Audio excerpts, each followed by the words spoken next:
Guys,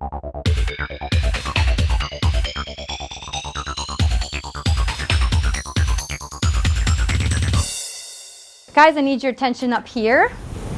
Before we get started with the activity on your desk, we're going to just talk about what you know about the Cuisinart rods. Let's remind each other all the stuff that we learned last week when we got introduced to them. I love what I do. I love my students. I love the ability to, this year with inclusion, we are going into the classroom, and so I'm able to work with students that have that are on my class list, that have an IEP, that have educational need. Also students that are just struggling in the mainstream with the lesson at the time. I love being able to provide strategies. That's really the thing that I specialize in, is giving kids strategies, ways to learn more efficiently and effectively. We talk a lot about mistakes, learning from your mistakes, reflecting on those to do a better job and be more successful learner. That's the value of... She's nice, encouraging, and she helps people who have disabilities with math and reading and all that other kind of stuff. You had to divide it, but if we had 7, and let's say they had 7 and the value of 1 was a half. That she helps everybody and she's really nice, and that if you don't get it, then she'll stop and she'll go through it with you. Today we are going to use them to measure. If you flip over in front of you, each of you guys has a map. It's a carnival map. Well, Ms. Tuerk definitely pours her whole heart into the work that she does. She's a very compassionate and passionate teacher. She cares deeply about the students that she serves. The lengths that we can come back and we've got visuals. A lot of what I do as a teacher is to facilitate learning.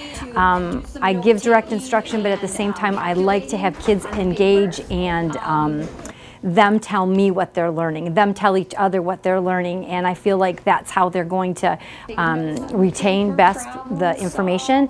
What about, let's say Rocky made an estimate on the first one. She helps, and she also cares about a lot, me and other students, and she makes lessons fun by helping us understand sketchnoting and stuff like that. But I need you to work as a team. She's very loving, and she makes you reach for your goals, and she makes it fun. One person will estimate a distance on the map and record the guess. I hope for them to become independent learners, to be able to tackle tasks with joy and excitement and not worry about the mistakes, to love learning and to feel capable, right?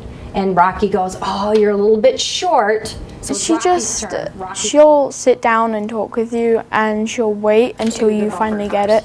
All right, any questions? All right, let's see. You guys start over here.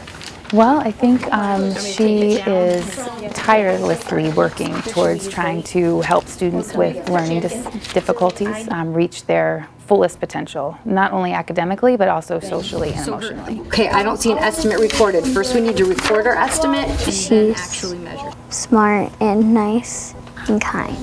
Try not to take too long so we can do the... I'm very glad to have her every day. She is the nicest teacher ever was. Make sure you're using your previous estimate to help you. I love just the smiles on the kids. I'm greeted with appreciation and affection every day. That makes the job worthwhile. I've got a sensory area that kids come in, so I get kids from all over the school, and just seeing the joy in their faces, love it. So you started with the longest rod first to use your estimate. Perfect, so you learned a strategy. All right, you guys can clean up at your table, and one person be in charge of collecting papers and one in making all the rods put away.